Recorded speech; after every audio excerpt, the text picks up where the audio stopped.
Vous informer, c'est notre devoir, mesdames et messieurs. Bonsoir et bienvenue dans cette grande édition du journal Place au sommaire. Le président de la République, Félix-Antoine Tshisekedi Tshilombo, a reçu le mercredi à la Cité de l'Union africaine le ministre centrafricain de l'administration du territoire, Bruno Yapandé, venu lui faire part de la volonté de son pays de s'inspirer du modèle électoral congolais. Réunion avec le FMI, Judith Suminwa Tuluka présente les priorités économiques de la RDC et l'engagement pour le changement climatique. La campagne de vaccination contre le virus Mpox va débuter le 2 septembre prochain. Encore une fois de plus, bonsoir et bienvenue dans cette grande édition du journal. Ouvrons le journal par la politique. Le chef de l'État, Félix-Antoine Tshisekedi Tshilombo, a reçu le mercredi 11 septembre à l'Union africaine avec Christian Bossembe, président du Conseil supérieur de l'audiovisuel et de la communication, c'est ça en sigle, sur la nécessité de la salubrité médiatique en République démocratique du Congo. Reportage. Régularisation de médias en RDC. Le chef de l'État, Félix-Antoine Tshisekedi Tshilombo, a accordé une audience au président du Conseil supérieur de l'audiovisuel et de la communication, c'est ça qu'en sigle, Christian Bossembe, sur la nécessité de la salubrité médiatique en République démocratique du Congo. Selon Christian Bossembe, la popularisation de réseaux sociaux participe de la manière inquiétante à la dépravation de mœurs et à la culturation de Congolais. Devant cette situation, le président du CESAC a présenté au chef de l'État Félix-Antoine Tshisekedi Tshilombo un plan de régulation des médias traditionnels et sociaux. Christian Bossembe a exposé au président de la République quelques pistes de solutions pour rendre salubre l'environnement médiatique congolais.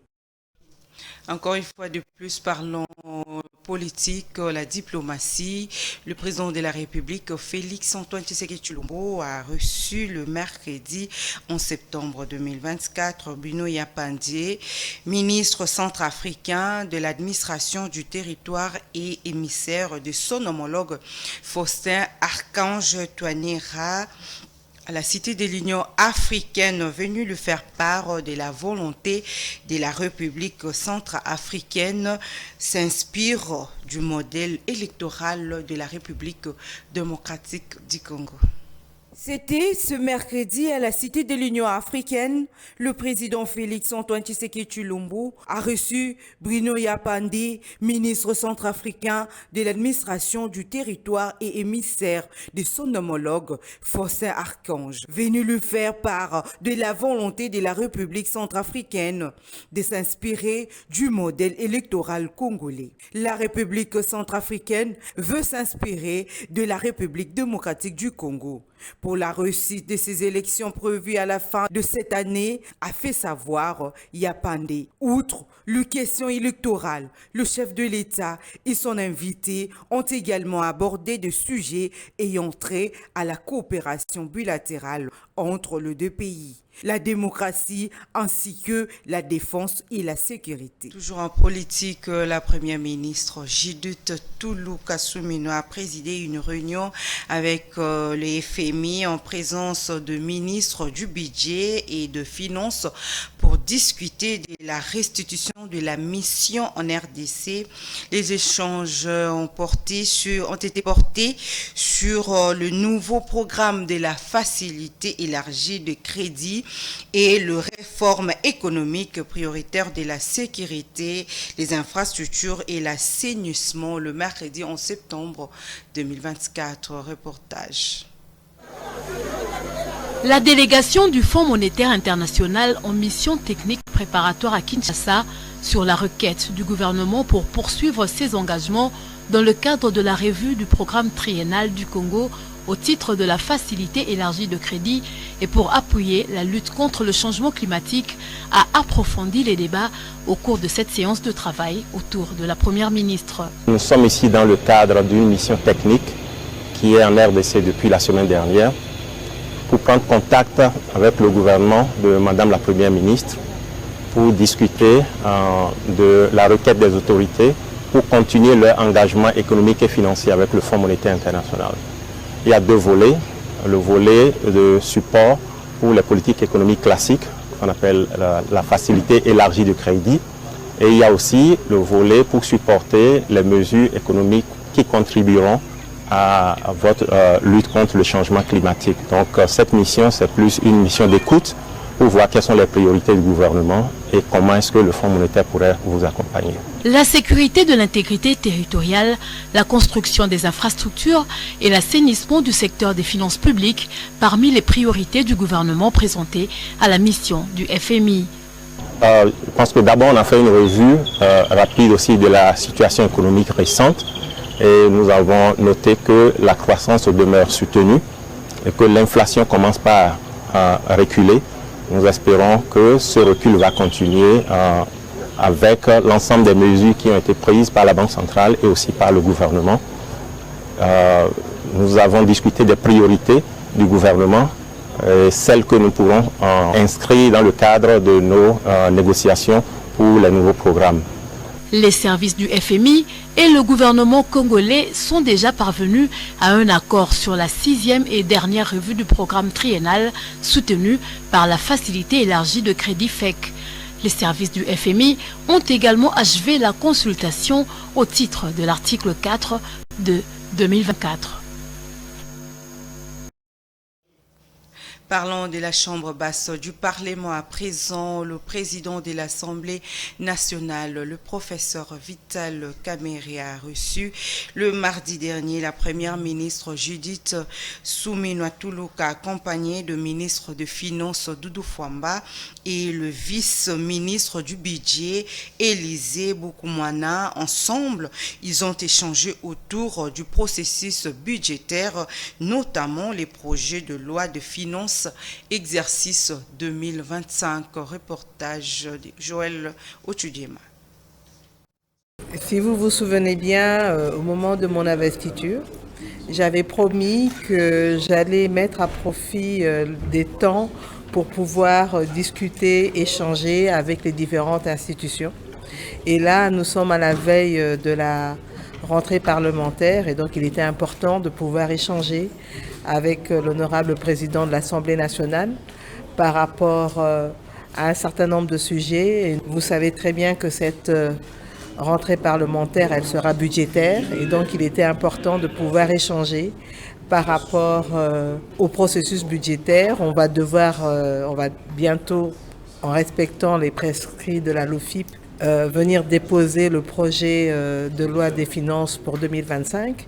En même temps, il va y avoir le projet de loi pour la reddition des comptes ainsi que le projet de loi rectificative pour l'exercice 2024. Donc tout ça, ça a été les sujets de conversation que nous avons pu avoir avec l'honorable président ainsi que l'honorable questeur, accompagné évidemment du ministre des Finances ainsi que du vice-ministre des Budgets qui représente le ministère du Budget. Bien sûr, on va respecter les délais constitutionnels. Vous savez que le 15 septembre tombe un dimanche, donc nous serons au rendez-vous pour le lundi. Non, dire que les travaux n'ont commencé que depuis un mois n'est pas exact. Nous sommes investis depuis le 12 juin et le travail a commencé parce que nous avons été investis sur base d'un programme d'action du gouvernement qui a été validé ici au niveau de l'Assemblée nationale et donc partant de là, le travail a commencé et pour la loi rectificative, pour la reddition des comptes aussi et aussi pour le projet de loi de finances pour 2025. Donc disons qu'il faut féliciter les équipes qui ont travaillé sur ça, les experts au niveau du budget, des finances, mais aussi du plan, puisqu'il y a toute la partie macroéconomique. Et ils ont fait un travail de titan en 2 mois et demi. À cela s'ajoutent tous les échanges au niveau des conférences budgétaires. Et aujourd'hui, nous avons d'ailleurs lundi eu un conseil des ministres extraordinaire pour pouvoir valider au niveau du conseil des ministres avec le chef de l'État les 3 projets de loi. Donc, projet de loi portant reddition des comptes, projet de loi rectificatif pour l'exercice 2024, projet de loi pour des finances pour 2025. Donc tout cela a été validé en Conseil des ministres extraordinaire lundi. Et donc ça faisait partie de nos échanges aujourd'hui. Et donc ce sont tous ces documents-là qui vont être déposés en respectant les délais constitutionnels. Parlons économie à présent. Le ministre de Finances Doudou Fwamba a visité la DGRAD et la DPRC. Il a salué la soumission du projet de réduction des comptes et encouragé la DGRAD à intensifier la mobilisation de recettes. Doudou Fwamba a témoigné son engagement fort pour une gestion axée sur le résultat et son combat et le combat est contre les antivaleurs. Suivez. Au nom de son Excellence, Monsieur le Président de la République, chef de l'État, son Excellence Félix Antoine Tshisekedi Tshilombo, je tiens à vous dire merci pour tout ce que vous rendez comme loyal service à la nation. Parce que chaque jour, nous travaillons sans nous lâcher pour l'intérêt général.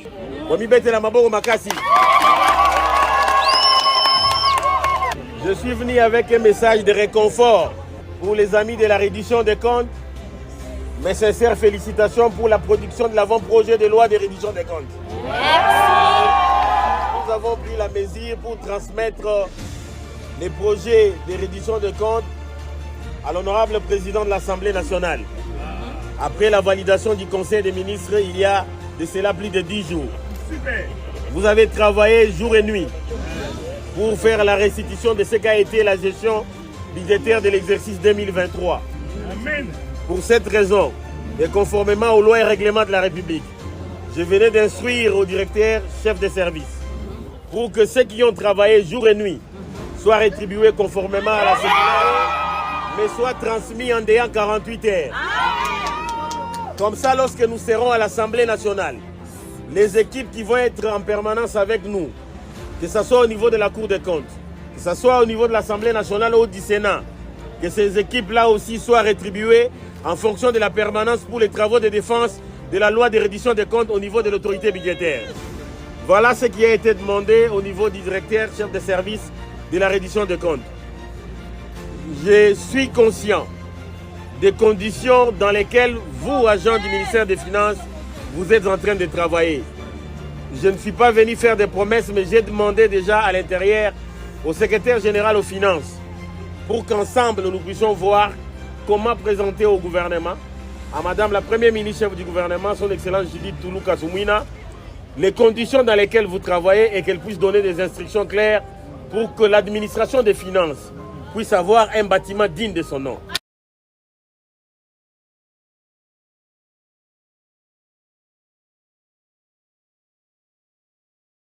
Au nom de son Excellence, Monsieur le Président de la République, chef de l'État, son Excellence Félix Antoine Tshisekedi Tshilombo, je tiens à vous dire merci pour tout ce que vous... Parlons sécurité à présent. Le gouverneur militaire du Nord Kivu, le lieutenant-général Luboya Kachama Johnny, appelle le jeune d'Elituri à boycotter haut et fort le sollicitation de groupes armés rebelles M23 et de la FC de Corneille Nanga. Suivez ce reportage de nos confrères de l'Est. Opérations et gouverneur militaire de l'Ituri, cet élu du peuple, a demandé aux jeunes ituriens à pouvoir boycotter haut et fort toutes les sollicitations du M23 et leurs alliés. Je suis le porte-voix de la communauté Walendu Bindi.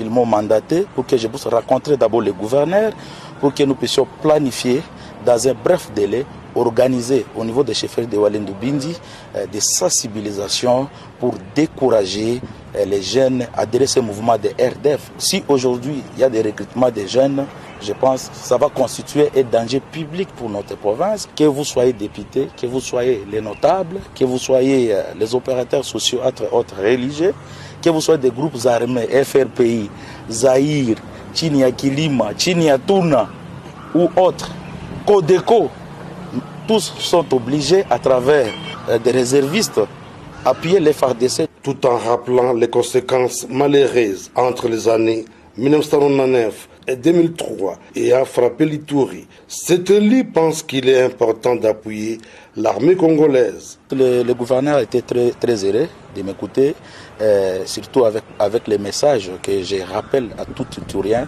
de ne pas céder à cette demande de RDF via MV3, l'air supplétif, de venir une fois en Ituri occuper cette province, bien agresser la RDC à travers la province de l'Ituri, car l'histoire se répète. Vous êtes sans ignorer, entre les années 1999 et 2003, l'RDF et l'armée ougandaise, ils avaient agressé la RDC et nous, les communautés de l'Ituri, nous en avons empâti et ils ont pillé même nos ressources naturelles. Alors, il est de bon droit que nous n'acceptons pas, une fois de plus, que l'MV3 puisse effeuder notre province. La rencontre entre ces parlementaires fils de l'Ituri et le lieutenant-général Luboyanka Shomodjoun, commandant des opérations et gouverneur militaire de l'Ituri, s'est déroulée dans un climat de convivialité. Société à présent, la jeunesse congolaise ont organisé une marche pacifique pour manifester leur soutien et les réformes judiciaires par le ministre d'État Constant Mutamba dans le cadre de la vision du président Félix Antoine Tshisekedi Tshilombo à instaurer l'état de droit dans le pays. Suivez. Voilà pour soutenir le ministre de la Justice contre l'empoisonnement.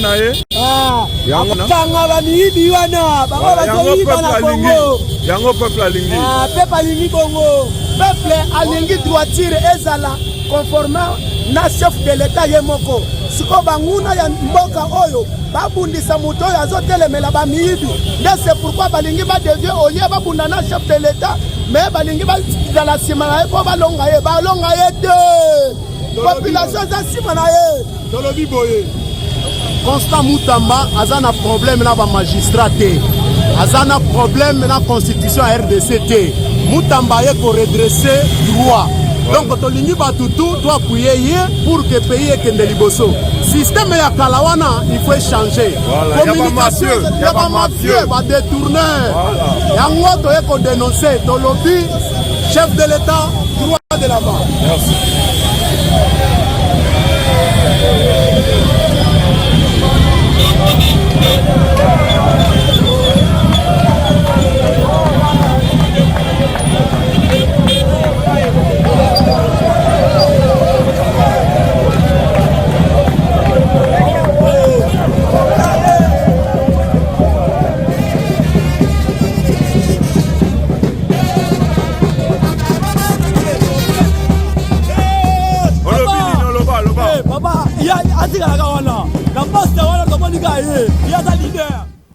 En sécurité, pour renforcer les capacités d'opération de troupes du secteur de Ouélé, le général-major Mukala Ngoy François organise une série de formations par le bureau 3. Suivez le reportage.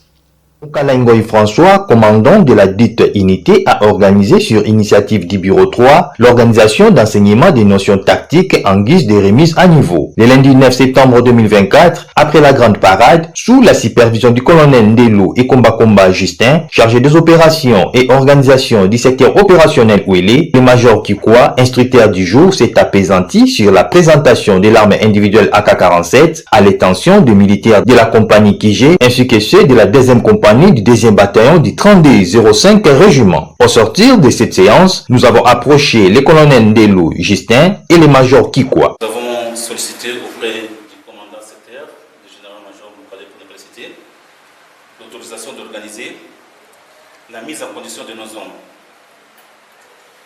L'autorisation obtenue, nous avons retenu quelques cours. Nous avons ici élaboré un bloc programme. Et nous avons commencé par l'endurance physique. Après l'endurance physique, nous avons entamé avec l'arme individuelle, la 47. Il va s'en suivre les armes collectives. Après après cette série de cours, nous allons pouvoir aussi entamer avec quelques notions d'état-major. Voilà, en fait, c'est ça, c'est une remise à niveau. Ce n'est pas une formation classique, c'est question seulement de mettre nos hommes dans de bonnes conditions opérationnelles en mesure de pouvoir intervenir ou appuyer sur le cas. L'armée, c'est l'arme. C'est l'outil que nous utilisons souvent, nous les militaires. Et surtout l'arme AK, c'est une arme individuelle que tout militaire, un officier, que nous utilisons souvent. Alors nous sommes censés obligés de le connaître, comment l'utiliser.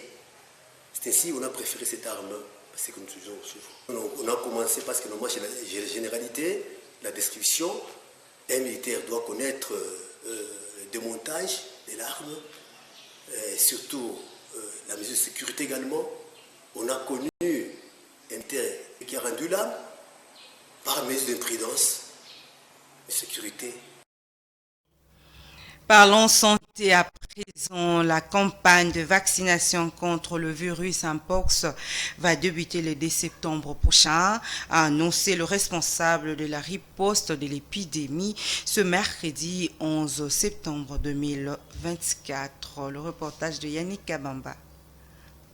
Le chef de riposte, Chris Cassita, explique qu'il y a des productions qui ont évolué et ont permis de réduire le délai. Selon lui, la campagne de vaccination durera 10 jours. Elle ciblera uniquement les adultes, notamment les professionnels de santé, le garde forestière et les travailleurs du sexe dans les 6 provinces de la RDC.